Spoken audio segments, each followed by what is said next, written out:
या क्षणाची मोठी बातमी एक नाशिकमधून समोर येते। आगामी सण उत्सवांच्या पार्श्वभूमीवरती नाफेडचा बफर स्टॉकमधील कांदा बाजारात आणणार असल्याची माहिती सूत्रांनी दिली आहे। गणेश उत्सवापासून नाफेडचा कांदा बाजारात येण्याची चिन्ह आहेत। नाफेडने खरेदी केलेल्या कांद्याच्या विक्रीसाठी आडत्यांनी निविदा मागवल्यात, मात्र यामुळे शेतकरी धास्तावलेत। कारण शेतकऱ्यांच्या कांद्याला समाधानकारक भाव मिळत असताना नाफेडने बफर स्टॉकचा कांदा बाजारात उतरवण्याच्या हालचाली सुरू केल्यात। नाफेडचा कांदा बाजारात आला तर कांद्याचे भाव पडण्याची शक्यता आहे, त्यामुळे आता शेतकऱ्यांनी चिंता व्यक्त केली आहे।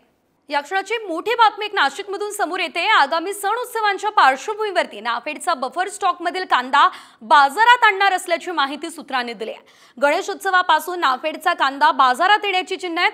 नाफेडने खरेदी केलेल्या कांद्याच्या विक्रीसाठी आडत्यांनी निविदा मागवल्यात, मात्र यामुळे शेतकरी धास्तावलेत। कारण शेतकऱ्यांच्या कांद्याला समाधानकारक भाव मिळत असताना नाफेडने बफर स्टॉकचा कांदा बाजारात उतरवण्याच्या हालचाली सुरू केल्यात।